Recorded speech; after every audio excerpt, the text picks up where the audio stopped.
Hi, everyone. I'm Andrea Mackenzie, reading from Toronto. Before I begin reading the last chapter of Ellen Montgomery's Anne's House of Dreams, I'd like to thank you all for participating and reading this book together. It's been a great pleasure to see all the volunteers who recorded chapters, all those who made comments, and a special thank you to Sarah Goff for doing the discussion questions for us. And on this spring day, when the cherry blossoms are out, I would like to read chapter 40 of Ella Montgomery's Anne's House of Dreams, Farewell to the House of Dreams. I'll be reading it from my early edition of the book, and I hope you enjoy it. Captain Jim was buried in the little over-harbor graveyard, very near to the spot where the wee white lady slept.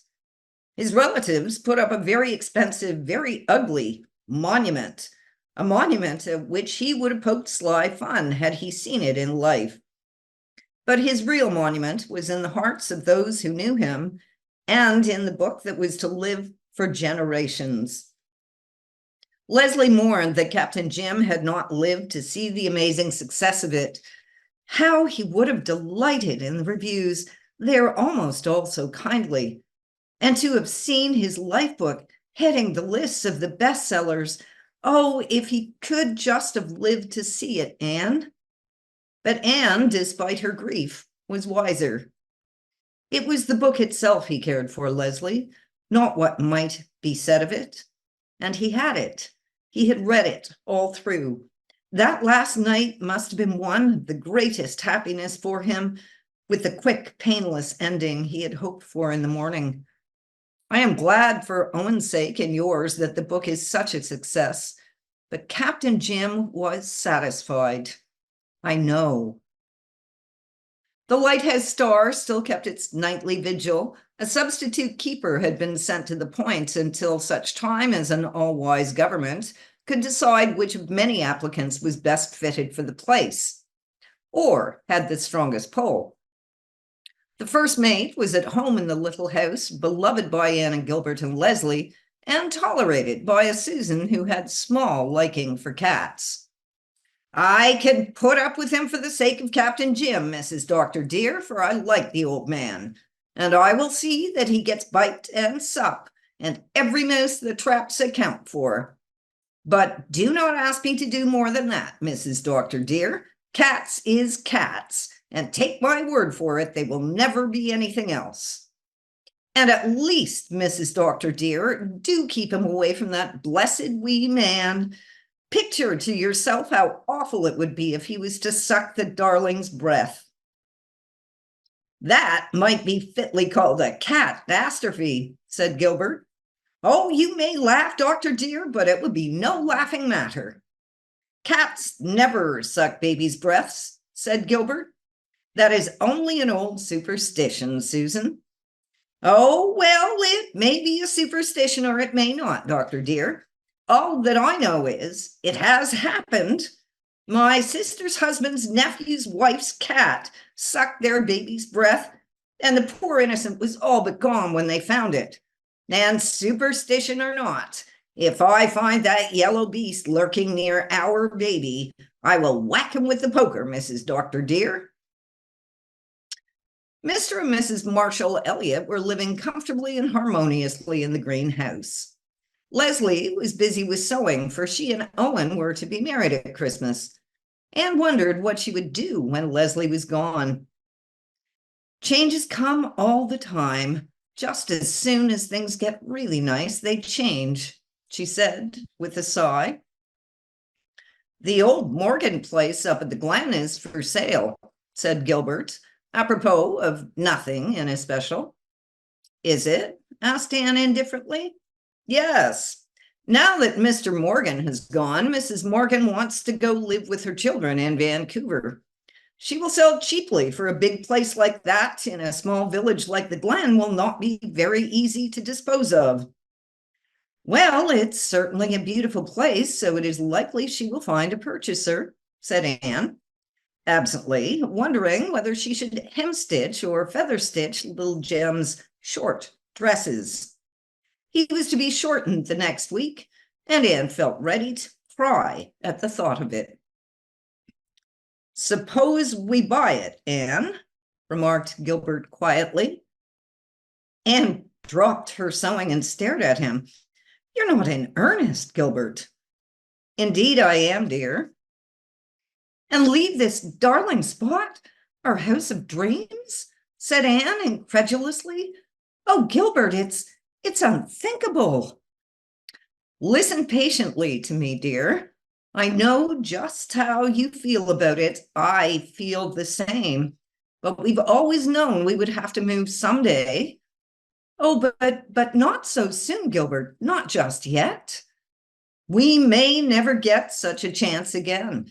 If we don't buy the Morgan place, someone else will. And there is no other house in the Glen we would care to have, and no other really good site on which to build. This little house is, well, it is and has been what no other house can ever be to us, I admit. But you know, it is out of the way down here for a doctor. We have felt the inconvenience, though we've made the best of it. And it's a tight fit for us now. Perhaps in a few years, when Jem wants a room of his own, it will be entirely too small." "Oh, I know, said Anne, tears filling her eyes. "I know all that can be said against it, but I love it so, and it's so beautiful here." "You would find it very lonely here after Leslie goes. And Captain Jim has gone too.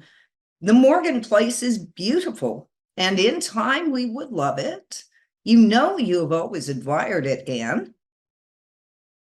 "Oh, yes, but this has all seemed to come up so suddenly, Gilbert. I'm dizzy. 10 minutes ago, I had no thought of leaving this dear spot. I was planning what I meant to do for it in the spring, what I meant to do in the garden. And if we leave this place, who will get it? It is out of the way, so it's likely some poor, shiftless, wandering family will rent it and overrun it. And oh, that would be desecration. It would hurt me horribly." "I know, but we cannot sacrifice our own interests to such considerations, Anne girl. The Morgan place will suit us in every essential particular. We really can't afford to miss such a chance. Think of that big lawn with those magnificent old trees, and of that splendid hardwood grove behind it. 12 acres of it. What a play place for our children. There's a fine orchard too, and you've always admired that high brick wall around the garden with the door in it. You thought it was so like a storybook garden. And there is almost as fine a view of the harbor and the dunes from the Morgan place as from here." "You can't see the lighthouse store from it." "Yes, you can see it from the attic window. There's another advantage, Anne girl. You love big garrets." "There's no brook in the garden." "Well, no, but there is one running through the maple grove into the Glen Pond, and the pond itself isn't far away. You'll be able to fancy you have your own lake of shining waters again." "Well, don't say anything more about it just now, Gilbert. Give me time to think, to get used to the idea." "All right. There is no great hurry, of course. Only if we decide to buy, it would be well to be moved in and settled before winter." Gilbert went out, and Anne put away little Jem's short dresses with trembling hands. She could not sew any more that day. With tear-wet eyes, she wandered over the little domain where she had reigned so happy a queen. The Morgan place was all that Gilbert claimed. The grounds were beautiful, the house old enough to have dignity and repose and traditions, and new enough to be comfortable and up to date. Anne had always admired it, but admiring is not loving, and she loved this little house of dreams so much. She loved everything about it. The garden she had tended and which so many women had tended before her, The gleam and sparkle of the little brook that crept so roguishly across the corner, the gate between the creaking fir trees, the old red sandstone step, the stately Lombardies, the two tiny quaint glass cupboards over the chimney piece in the living room, the crooked pantry door in the kitchen, the two funny dormer windows upstairs, the little jog in the staircase. Why, these things were a part of her. How could she leave them? And how this little house, consecrated aforetime by love and joy, had been reconsecrated for her by her happiness and sorrow. Here she had spent her bridal moon. Here wee Joyce had lived her one brief day. Here the sweetness of motherhood had come again with little Jem. Here she had heard the exquisite music of her baby's cooing laughter. Here beloved friends had sat by her hearthside. Joy and grief, birth and death had made sacred forever this little house of dreams. And now she must leave it. She knew that, even while she had contended against the idea to Gilbert. The little house was outgrown. Gilbert's interest made the change necessary. His work, successful though it had been, was hampered by his location. Anne realized that the end of their life in this dear place drew nigh, and that she must face the fact bravely. But how her heart ached. It will just be like tearing something out of my life, she sobbed. And oh, if I could hope that some nice folk would come here in our place, or even that it would be left vacant.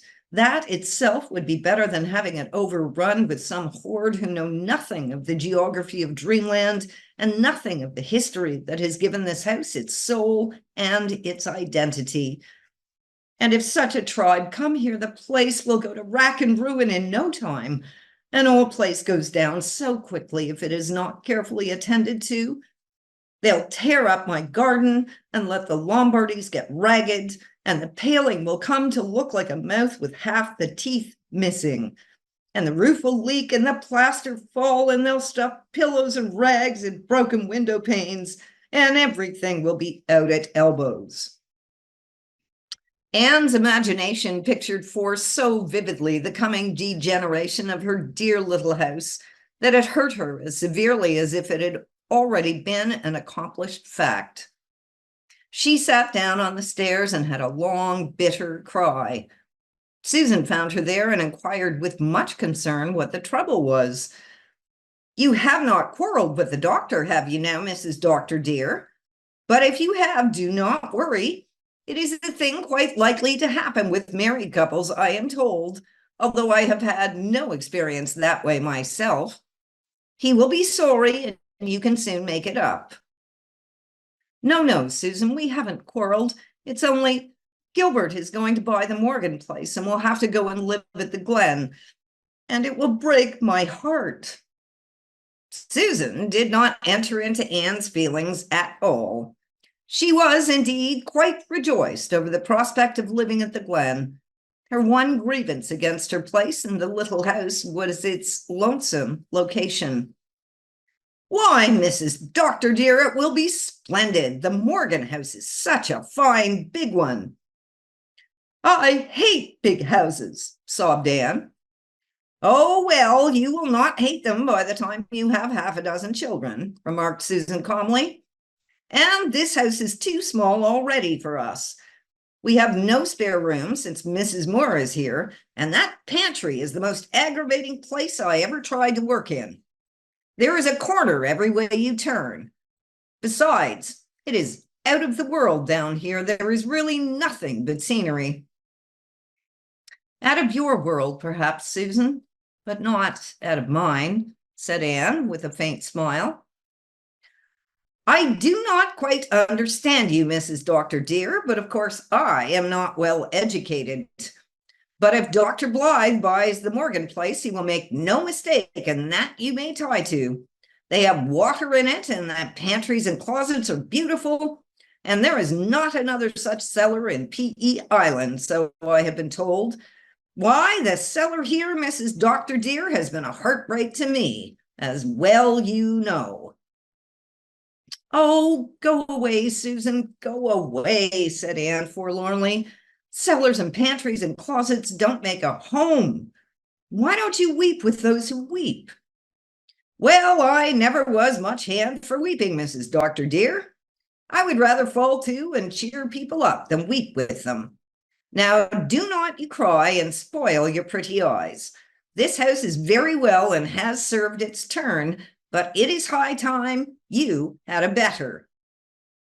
Susan's point of view seemed to be that of most people. Leslie was the only one who sympathized understandingly with Anne. She had a good cry, too, when she heard the news. Then they both dried their tears and went to work at the preparations for moving. Since we must go, let us go as soon as we can and have it over, said poor Anne with bitter resignation. You know you will like that lovely old place at the Glen after you have lived in it long enough to have dear memories woven about it, said Leslie. Friends will come there as they have come here. Happiness will glorify it for you. Now it's just a house to you, but the years will make it a home. Anne and Leslie had another cry the next week when they shortened little Jem. Anne felt the tragedy of it until evening, when in his long nightie she found her own dear baby again. But it will be rompers next, and then trousers, and in no time he will be grown up, she sighed. Well, you would not want him to stay a baby always, Mrs. Doctor dear, would you? Said Susan. Bless his innocent heart. He looks too sweet for anything in his little short dresses with his dear feet sticking out. And think of the save in the ironing, Mrs. Doctor dear. Anne, I have just had a letter from Owen, said Leslie, entering with a bright face. And oh, I have such good news. He writes me that he is going to buy this place from the church trustees and keep it to spend our summer vacations in. Anne, are you not glad? Oh, Leslie, glad isn't the word for it. It seems almost too good to be true. I shan't feel half so badly now that I know this dear spot will never be desecrated by a vandal tribe or left to tumble down in decay. Why, it's lovely. It's lovely. One October morning, Anne awakened to the realization that she had slept for the last time under the roof of her little house. The day was too busy to indulge regret, and when evening came, the house was stripped and bare. Anne and Gilbert were alone in it to say farewell. Leslie and Susan and little Jem had gone to the Glen with the last load of furniture. The sunset light streamed in through the curtainless windows. It has all such a heartbroken, reproachful look, hasn't it? Said Anne. Oh, I shall be so homesick at the Glen tonight. We have been very happy here, haven't we, Anne girl? Said Gilbert, his voice full of feeling. Anne choked, unable to answer. Gilbert waited for her at the fir tree gate while she went over the house and said farewell to every room. She was going away, but the old house would still be there, looking seaward through its quaint windows. The autumn winds would blow around it mournfully, and the gray rain would beat upon it, and the white mist would come in from the sea to enfold it. And the moonlight would fall over it and light up the old paths where the schoolmaster and his bride had walked. There, on that old harbor shore, the charm of story would linger. The wind would still whistle alluringly over the silver sand dunes. The waves would still call from the red rock coves. But we will be gone, said Anne through her tears. She went out, closing and locking the door behind her. Gilbert was waiting for her with a smile. The lighthouse star was gleaming northward. The little garden, where only marigolds still bloomed, was already hooding itself in shadows. Anne knelt down and kissed the worn old step which she had crossed as a bride. Goodbye, dear little house of dreams, she said. the end of Ella Montgomery's Anne's House of Dreams. Thank you so much for listening. This is Andrea Mackenzie signing off.